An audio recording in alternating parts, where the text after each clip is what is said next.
Noel Alejandro Leal, muy buenas madrugadas. Buenas madrugadas, Jenny, y a todos los que nos escuchan, gracias por esta oportunidad. Bueno, la cuarta es la vencida, más o menos, ¿no? Pero por lo menos lo logramos. Okay. Seguro. Noel, para variar, hay muchas novedades. Tenemos al militar este que fue torturado y asesinado.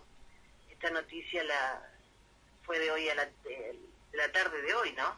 Sí, el capitán Arévalo, capitán de corbeta Arévalo,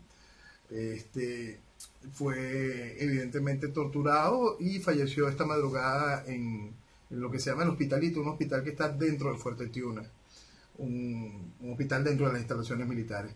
El capitán ayer fue presentado en tribunales, fue llevado en silla de ruedas, era evidente que había sido terriblemente torturado, el capitán no podía ni hablar, lo único que pedía era auxilio.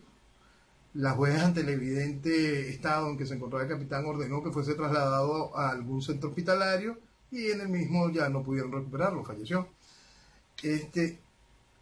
Hay un punto que es bien importante, y es muy importante que se entienda la situación del capitán Arévalo y esta realidad, pero que es una realidad que no es nueva. Como siempre hemos repetido, este es un régimen socialista, pues llegó para instaurar una tiranía comunista, y esta situación es así desde el principio. Este gobierno desde el principio persigue, secuestra, tortura y mata como política de Estado. Y es natural en este tipo de regímenes. Entonces, hay que recordar casos que marcan mucho, 2003, 2004, tiempos en el que fueron asesinados bajo las mismas modalidades, tortura y muerte, pues, porque se les queda en las torturas. Juan Carlos Sánchez, Germán Delgado. Es decir, estamos hablando de hace más de 15 años. Nosotros estamos viviendo esta realidad durante todo el periodo de lo que ha significado el chavismo.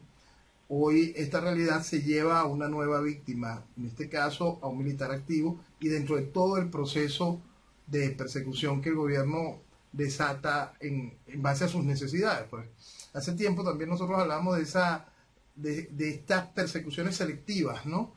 Y en esta ronda, en esta nueva ronda de perseguir y generar algún nuevo escándalo, y frente al desastre que vive Venezuela, en este lote le tocó al capitán Arévalo, y el capitán Arévalo sufre las consecuencias propias de vivir en un régimen como este. El gobierno mata. ¿Y cuál fue el crimen del capitán Arévalo? Quizás salió en una tómbola su nombre. Y dijeron, mira, como no grita duro, Chávez vive, listo, vamos a amenazarlo y decir que ahora quiere matar a Maduro y quiere hacer cualquier cantidad de cosas. Bueno, y salió en esa tómbola su nombre y le tocó. Porque eso es parte también del sistema judicial de la justicia revolucionaria. La justicia revolucionaria tiene esos métodos como costumbre también, ¿no? También en los años 2013, el año 2003 fue capturado Jorge Rojas. Se le acusó de volar una bomba en el Palacio Blanco, se le acusó de toda clase de cosas, fue torturado, después fue liberado, después fue vuelto a capturar, después le tocó una sentencia larga, ningún tipo de sentido, su nombre simplemente, él estaba en la Plaza Altamira y le tocó. Un día llegó la disipa allá, tomó la plaza y aquí está, Jorge, me lo llevo, y lo acusé de cualquier cantidad de cosas. Así es como funciona. Horrible. Ahora Maduro pidió una completa y exhaustiva investigación. Sí. Ahora, y así ha sido siempre, porque la gente toma como novedad esto, ¿no? Vamos a recordar recientemente cuando suicidaron al concejal Fernando Albán. Evidentemente esa situación es bastante similar, se les queda la tortura y simulan un suicidio para poder de alguna manera justificar la situación, ¿no? Entonces, por supuesto, en aquel momento también se designaron cualquier cantidad de investigaciones y aquí estamos. Porque el gobierno se paga y se da los vueltos. Hoy entre el mar de situaciones estas, vemos un tuit de la criminal de lesa humanidad Luis Ortega Díaz, la que la oposición reconoce como fiscal. mucho de estas situaciones, de este secuestro, de esta persecución, secuestro, tortura y muerte con la cual se sustentó el proceso revolucionario, fueron avaladas por ella, ordenadas por ella las capturas. Entonces, que hoy venga y se dé golpes de pecho es el colmo de lo ridículo, y que haya gente que lo aplauda, peor todavía. También Maduro, ¿por qué todos estos individuos creen que los quieren matar? Un nuevo atentado. Bueno, es lógico que lo quieran matar, ellos lo han buscado, ¿no? Es absolutamente lógico que lo quieran matar. El asunto es que, mira, no es tan fácil, ¿no? Es que no es tan fácil, porque también hay que entender que tú matas a Maduro y todavía queda toda esa estructura. Si no, sería la misma cochinada y la misma tontería que ofrecía lo que vivimos el 30 de abril, que pretendían sacar a Maduro y se va Maduro y dejamos toda la estructura en el poder. Aquí no funciona esa parte de muerto el perro, se acabó la rabia. Se murió Chávez y ahí están los degenerados estos destruyendo mi país. ¿Por qué? Porque no se quiere entender que el entramado, esa estructura criminal, se apoya en esa pistola que es el socialismo. Gobierno socialista, oposición socialista, y estamos aquí, seguiremos aquí, hasta que el país decida agarrar todo eso como un todo y tirarlo, lanzarlo al fuego junto con la Constitución y decidir un nuevo futuro para Venezuela. Ahora él dice que encontraron pruebas, desmantelaron y capturaron a la banda fascista que planeaban un golpe de Estado. ¿Se sabe quiénes son los capturados o es otro...? No, sí, la lista crece todos los días. La lista crece todos los días. El ministro de Información, el psiquiatra Jorge Rodríguez, vamos a hacer un punto ahí con respecto a Jorge Rodríguez, ¿no? Jorge Rodríguez, desde el proceso chavista, del inicio del proceso chavista, Jorge Rodríguez fue presidente del Consejo Nacional Electoral, ¿no? Entonces, vamos al punto de la imparcialidad de todo esto. Presidente del Consejo Nacional Electoral, fue presidente del Consejo Nacional Electoral cuando la estafa del referéndum revocatorio del 2004, con el inicio de los procesos de automatización, aquella cuando se voltearon los resultados de manera clara y la oposición que había obtenido un 60%, de repente tiene el 40%, y permitían que Chávez siguiera gobernando, ¿no? Chávez gana que el famoso referéndum gracias a Jorge Rodríguez. Jorge Rodríguez sale de ese puesto en ese ente imparcial que da el Consejo Nacional Electoral e inmediatamente llega a la vicepresidencia de la República. Después de vicepresidente de la República ha sido alcalde, ministro de cuánta cosa hay, ha vuelto a ser vicepresidente, volvió a ser alcalde, bueno, y hoy maneja este Ministerio de Información, su hermana, que fue la primera vicepresidenta de la Constituyente, que ella había sido ministra de Comunicaciones, el cargo que ostenta hoy Jorge, hoy es la vicepresidente. Bueno, entonces, Jorge Rodríguez tiene una creatividad extraordinaria para este tipo de situaciones, ¿no? Y entonces tiene la habilidad de generar como conspiraciones y libretos llenos llenos de toda la locura socialista constante, ¿no? Le viene de sangre, le viene de su papá, le viene de todo ese entramado de la Liga Socialista, le viene de ese tetero que le ponía Fidel Castro, viene de todo ese crimen, pues. Entonces, tiene una capacidad increíble para poder mezclar cualquier cosa y buscar un mínimo hilo que interconecte. Por supuesto que hay gente que quiere salir del gobierno, es lo más lógico y se le aplaude. También hay gente que no termina de entender que el Estado que gobierna, el Estado fue asaltado, ¿no? Nuestra nación fue asaltada por esta estructura, y esta estructura no es pendeja, sabe lo que está haciendo. Entonces esta estructura funciona en sus niveles de inteligencia y contrainteligencia como funcionaba la Stasi.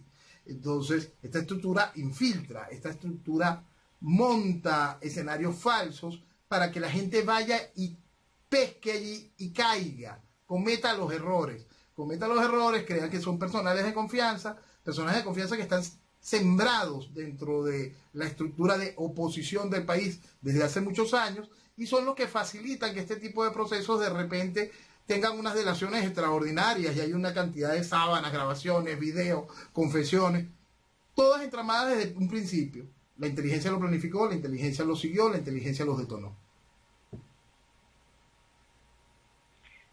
Pero también hay noticias muy interesantes. Por ejemplo, Julio Borges se dio cuenta que Venezuela es un país invadido por Cuba y que hay que liberarlo.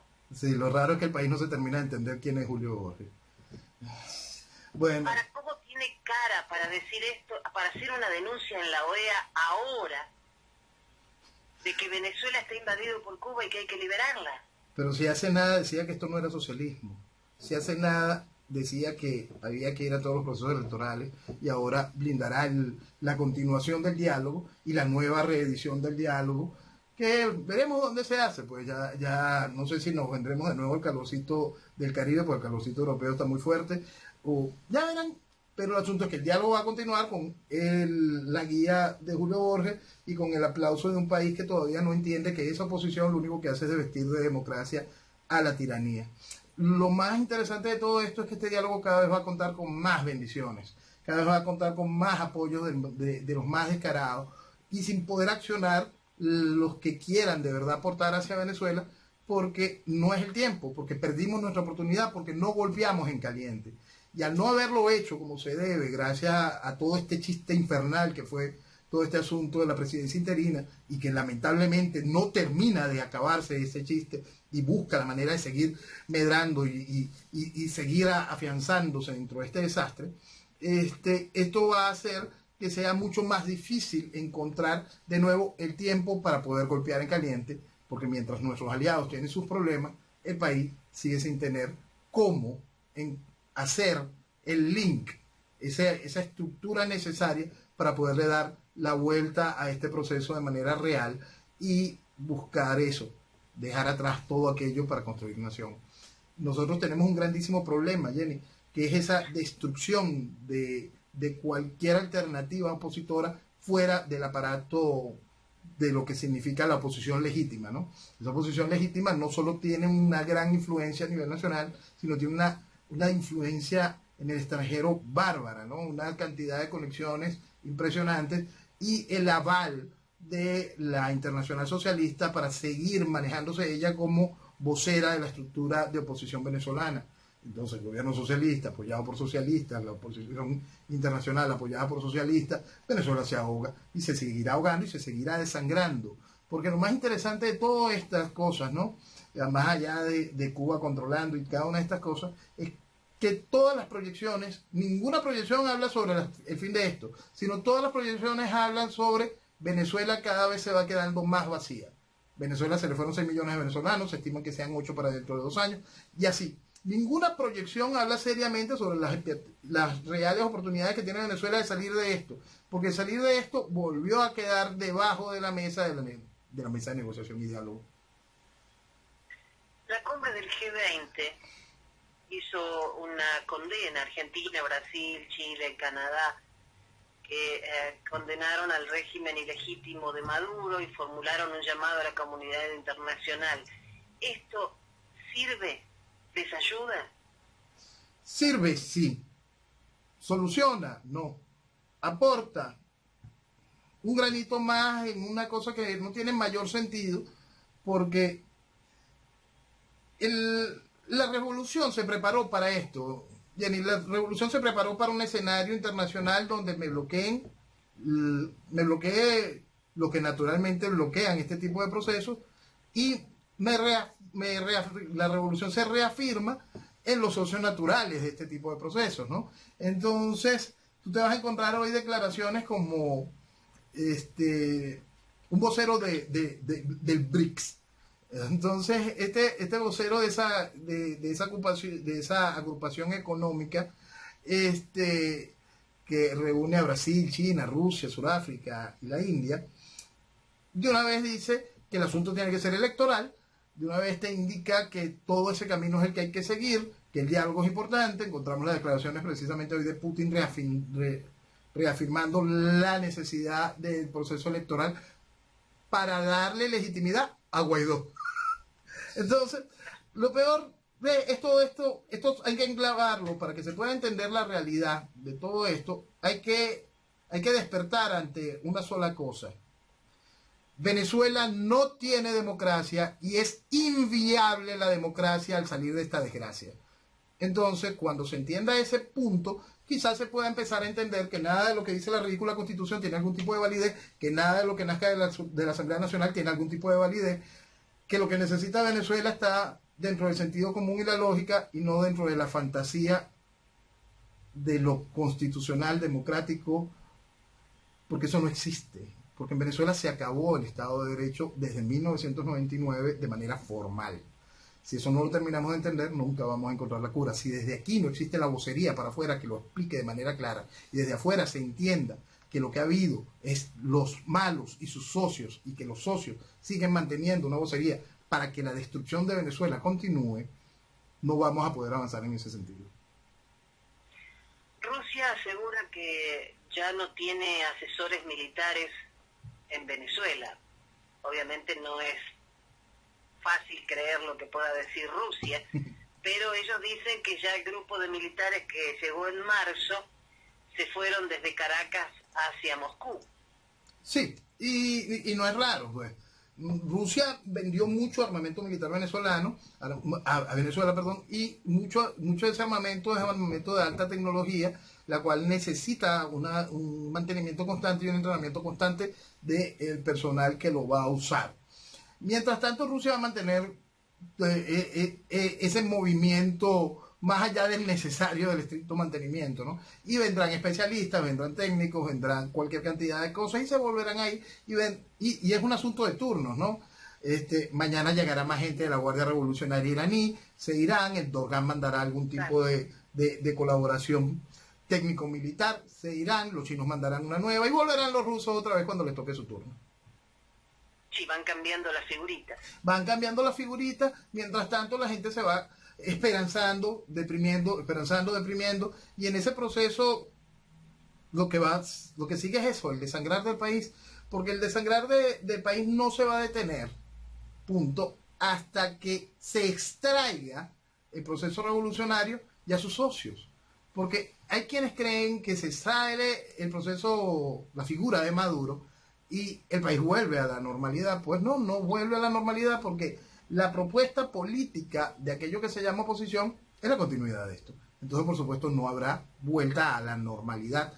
Venezuela no se puede decir que se caracteriza por una normalidad, debido a que, como hemos hablado desde el fin de la dictadura del general Marco Pérez Jiménez, nosotros vivimos un proceso de pseudodemocracia. Eso siempre es importante recalcarlo. Nosotros abrimos con la Constitución de 61 y lo primero que se le hizo a la Constitución de 61 fue quitarle las garantías económicas.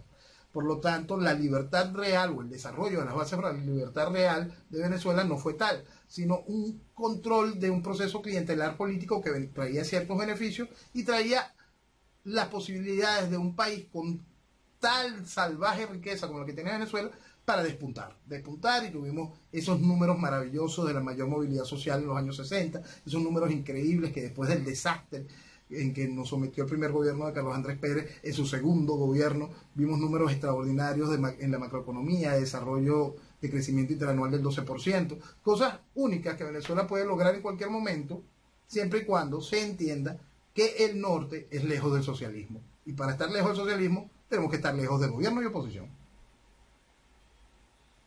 Esa frase es increíble. Para estar lejos del socialismo hay que estar lejos del gobierno y de la oposición. Eso tiene que quedar muy claro. Eso es, Yanni. Tiene que quedar muy claro y tiene que reafirmarse en el pensamiento de todos los venezolanos para poderlo entender. Más allá aún del componente ideológico que no permitiría avanzar, que es el componente del cual esta oposición se ha alimentado durante todos estos años, más allá de ese componente ideológico, hay un punto que el país tiene que aprender a pasar factura. Todos los que te llamaron a votar después de que el 2004 quedó claro que científica y académicamente era imposible votar bajo este esquema electoral, todos son cómplices por acción u omisión. Por lo tanto, no pueden ser parte del liderazgo del mañana, de la guía, ni para salir de esto, ni para poder construir el mañana. No significa que no van a dar sus aportes, porque siempre hay algo que se puede hacer y siempre se va a necesitar el conocimiento administrativo burocrático de esa sociedad opositora que se ha mentido, ¿no? Pero de allí a dirigir el mañana No, señores, porque no vas a tener Venezuela. Es mentira que la vayas a tener con esa sociedad de cómplices. Un país tan rico, que las aulas estén sin maestros, porque reciben un salario menor a $10 al mes y que las madres tengan que ir a dar clase. ¿Qué futuro pueden tener esos chicos? El peor, por eso es que hablábamos el otro día de cada día que permanece la revolución, se multiplica por 100 los días de retraso, ¿no? Los días de dolor y la deuda para el mañana. Lo bueno es tener en cuenta de que hoy existen las herramientas para sacar a las sociedades no solo a flote, sino llevarlas al mañana. Gracias a la tecnología nos encontramos hoy con millones de herramientas que nos pueden dar la oportunidad de hacer que un país evolucione, que una sociedad despierte. Pero nada más puede despertar ese tipo de sociedades al futuro, al mañana, entendiendo que tiene un atraso, no creyendo que nosotros simplemente vinimos de un mal gobierno. Nosotros venimos de un proceso ideológico que ha destruido todo, un proceso económico que ha destruido todo, y un proceso político que involucionó, que hizo que la sociedad involucionara.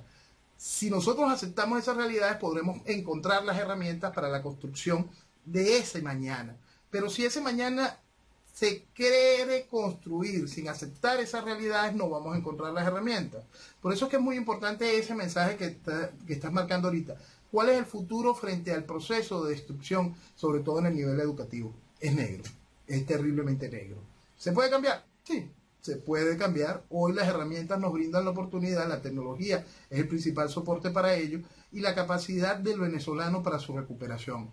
Sí existe una gran capacidad de recuperación, pero si somos serios en eso, si dejamos la tontería, si entendemos que el salir de esto es doloroso y que el sembrar las bases del orden, la seguridad, del progreso, del futuro para la construcción de la libertad, no será fácil.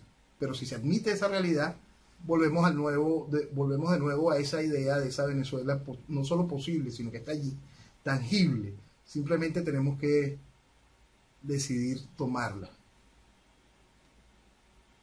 Ahora, escuchándote, he leído ya a mucha gente que se ha desencantado con Guaidó, que ahora dice que ahora no descarta una intervención militar, cuando antes dijo que no.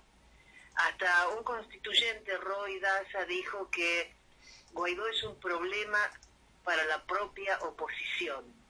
Sí, Guaidó es un problema para el país, como lo es cualquier cosa que tenga que ver con la estructura de la Asamblea Nacional, como lo es cualquier cosa que tenga que ver con el gobierno, como lo es con cualquier cosa que esté ligada al socialismo o a la sociedad de cómplices.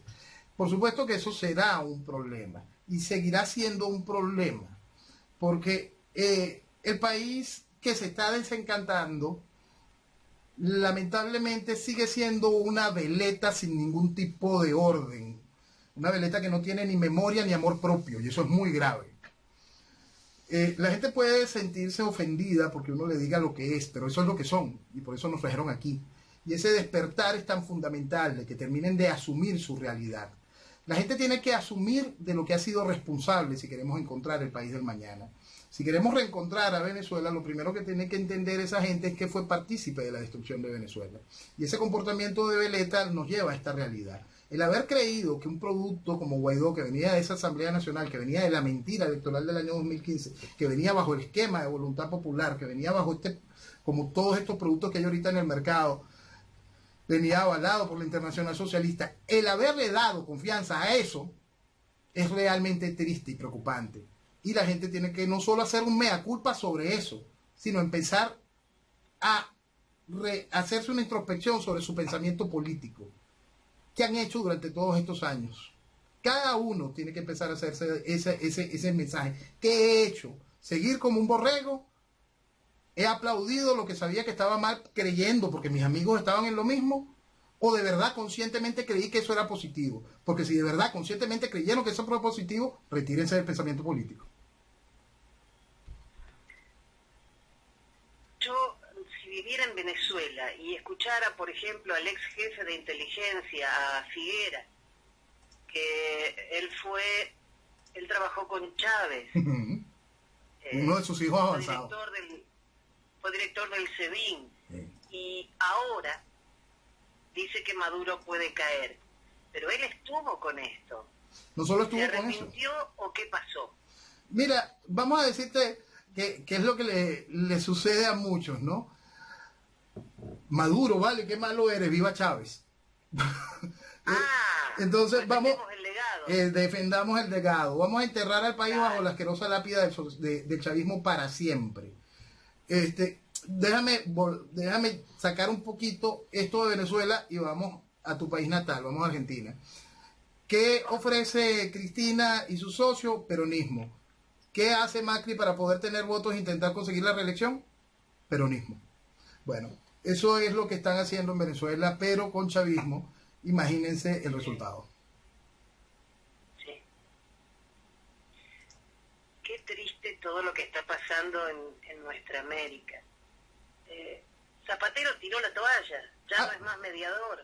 Por un ratico está demasiado rayado. Era imposible. Es que tiene más rayas que un tigre, ¿no? Y entonces hay que ponerlo en el congelador un ratico para traer al gobierno a alguien de confianza, o se sacan algo de sombrero de mago, o traerán un ratico a Leonel, el de República Dominicana, que van a la par en ese negocio, ¿no? Vamos a ver a quién se saca el gobierno de garante de buena fe. Bueno, tiene a Bergoglio, ¿no? Entonces, he surtido el panorama de comodines que tiene el gobierno para cada una de estas cosas. Bueno, precisamente en la próxima hora vamos a hablar con el diácono Jorge Sonnante, que nos explica toda esta movida del Papa populista. No, el Papa populista, ¿cómo no? Pero el Papa es socialista. Por eso es que es muy importante entender ese punto. Cuando se quiere, el populismo es una herramienta, la puede utilizar la derecha, la puede utilizar la izquierda. El asunto es, ¿quién la usa? El Papa es socialista. Punto. Sí, totalmente, porque mi pregunta era, ¿cómo un señor con la edad que él tiene, Jenny, perdona, a esta altura? Y me decía, simplemente es el poder. Sí. El Bergoglio, pues tengo por costumbre no ensuciar el nombre del papado. El Bergoglio tiene esa estructura y ese pensamiento y va a seguir empujando hacia allá. Bueno, es como una de esas tantas figuras que han servido de garantes de buena fe. El régimen socialista que impera en Venezuela, gobierno y oposición, cuentan con otros garantes de ese tipo que van desde el secretario general de la Asamblea de las Naciones Unidas, a la presidenta de la Asamblea General de las Naciones Unidas, a la encargada de Derechos Humanos de las Naciones Unidas. Es decir, es amplio el margen de jugada que cuenta este tipo de regímenes y cuenta con todo el potencial de la Comunidad Europea a través del grupo de contacto, y cuentas cómo ensuciar a un eventual aliado como Brasil a través de las herramientas de los BRICS. Es decir, la estructura del poder de contacto internacional gracias al proceso ideológico, identificar socialismo, es realmente amplia para las labores que tiene el régimen, y su primera misión ahorita, asegurar un diálogo y asegurar un proceso de reacomodo y eventual consolidación de la tiranía comunista. Hay un punto que es bien importante porque, por supuesto, vamos a ir a un nuevo proceso de diálogo y ese proceso se enmarcará bajo la palabra de negociación. El régimen entiende de manera muy clara que para que su fin llegue no será por nada que tenga que ver con un proceso interno, porque aquí descabezó absolutamente todo. Aquí tiene que haber un proceso interno que pueda tener contacto con los aliados y los socios. Okay. Si ese proceso interno no hoy naciese, se encontraría con el problema que tienen hoy los aliados y los socios. Y entonces, frente a la necesidad de nuestro principal socio de ganar su reelección, hay que estar muy claro que si tendríamos algún tipo de efecto militar, a la administración de Donald Trump sería la administración que más duro en la historia tendría que pagar la sangre de soldados. Entonces, por lo tanto, Donald Trump no hará nada que tenga que ver con ese tipo de cosas antes de su proceso de reelección. Entonces, este régimen está consciente de que su accionar para bajarse del poder frente a una eventual negociación que le trajese altos beneficios e impunidad, se basa en el concepto de que aquel pudiese sacarme. Como saben que aquel no lo va a sacar por los momentos, se quedan esperando que aquel eventualmente gane su reelección, pero no pueda recuperar la Cámara de Diputados. Y frente a eso, todavía seguir avanzando. Entonces, cualquier oferta de negociación, como todas las asquerosas que propone la oposición y que son avaladas por todo ese referente internacional que decíamos hace rato, tampoco va a llegar a ningún lado. Simplemente va a hacer que el proceso se consolide. Lo bueno es que Maduro va a poner ahora el G5. Eso es muy importante. 5G. Entonces va a instalar la línea G5 en Venezuela. Sí, cuando nosotros ahorita no tenemos, la mitad del país no tiene electricidad, que es la mitad del país. El 70% del país vive con racionamiento eléctrico, no hay agua, no hay... Bueno. Entonces, hay que recordar lo que hablábamos hace semanas también con respecto a la Asociación de Venezuela de Hyundai, aquel detalle simbólico de aquel entonces de que la segunda tienda fuera de China de Hyundai en el mundo se abrió en Venezuela. Entonces es un encuentro viejo. Hace nada hablábamos de que si China estaba cansada de las inversiones, antes de ayer se firmaron unos nuevos mapas de inversión y acuerdos con China. ¿Por qué? Porque viene este cambio, ¿no? Te toca a ti un ratico, te toca a ti el otro, entre los socios habituales de este tipo de regímenes. El director para América Latina de la Casa Blanca consideró que Maduro es insostenible para Rusia y China. No. Eso lo dijo en Medellín. Eso es un grave error. Eso es un grave error. China también, Cuba también era insostenible. Rusia en sí era insostenible en un momento, en un modelo socialista. Eso no importa, porque lo que se hace es que se le exprime a la gente. Por hay un proceso natural del socialismo, que el socialismo busca las maneras de sobrevivir exprimiendo gente. Pues Stalin, cuando tuvo la necesidad, generó el Holodomor. Mao, cuando tuvo la necesidad, generó la gran revolución cultural y la gran marcha. Entonces, Fidel y los periodos especiales, son tantas las maneras que tiene el socialismo de matar y de allí para sobrevivir, que hacen insustentable todo este tipo de procesos. El jefe de Comando Sur reconoció que la situación con Venezuela está estancada, pero dice se mantiene optimista. Claro que pero sí. Pero decir que está estancada asusta un poco, ¿no? Está estancada por lo que hablamos del factor electoral en los Estados Unidos, está estancada por la falta de un liderazgo serio en Venezuela que pueda hacer lo correcto. Entonces son dos factores que hacen que de manera clara, como lo explicamos desde el principio del año, cuando llega este fenómeno de esta encargaduría de presidencia, nosotros en enero hablábamos de que ese producto que estaban vendiendo fue hecho en un laboratorio que no era estéril y con materia prima de poca calidad, por lo tanto no iba a funcionar y íbamos a perder la oportunidad. Ok, ya llegamos, está la realidad, perdimos la oportunidad. Entonces, eso ha hecho que se estanque el proceso de la libertad de Venezuela y quedará estancada hasta que esos dos factores de los que estábamos hablando, tomen de nuevo cuerpo. Una reelección con éxito y que exista dentro de Venezuela la estructura necesaria para que haga la conexión entre aliados y socios. Si eso no llega, Venezuela se pudre, punto. Eso es algo que lo hemos discutido en las mil y unas cosas. Y para que llegue, la manera más fácil es dejando atrás esa estructura de gobierno de oposición, porque vuelve esa cosa que es básica en la política. Si hay un vacío, algo lo llena.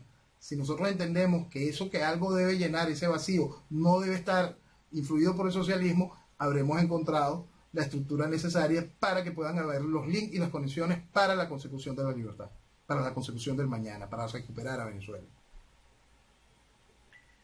Ojalá tu mensaje realmente llegue a muchos venezolanos que todavía creen que por la vía electoral se puede sacar a esta gente. Hay una cosa que es muy importante, Jenny, hay una cosa muy importante que forma parte del lavado de cerebro que le están haciendo al país. Al país le están diciendo que lo único que te queda es la negociación. Al país le están diciendo que a través de la negociación se va a conseguir la solución. ¿Y dónde está la solución? Un proceso electoral. Y el país empieza a aceptar de nuevo esa mentira, porque tiene una necesidad increíble de tener algún tipo de esperanza y de mentirse. Por eso es que el principal llamado está ahí, a ese despertar y querer dejar de mentirse. Porque cuando identificas aquello como una mentira, identificas al que te lo dice como un mentiroso Y cuando se miente en esto se llama colaboracionismo. Se identifica aquello, se deja atrás y podrás encontrar la ruta para el mañana. El asunto es que tenemos que terminar de entender que no existe ningún tipo de salida, ni electoral, ni jurídica, ni política, ni electoral, ni jurídica, ni legislativa, ni siquiera a través de ningún tipo de método de negociación. Que cada una de las ofertas, dígame este nuevo tunecino que llegó al paquete de ofertas, el asunto es que hay que terminar de entender que aquí vas a negociar entre los malos y sus socios, por lo tanto no vas a llegar a ningún lado, la negociación estaría muerta, ridícula. Nosotros necesitamos salir de todo aquello para poder recuperar a Venezuela. Y con el favor de Dios así va a ser. Se nos fue el tiempo, hoy lamentablemente tuvimos menos tiempo en el aire, pero la semana que viene, Dios mediante, volveremos a estar juntos a la 1:00. Gracias, Noel Alejandro Leal. Gracias. Y viva Venezuela. Que viva Venezuela. Un abrazo a todos. Muy buenas noches.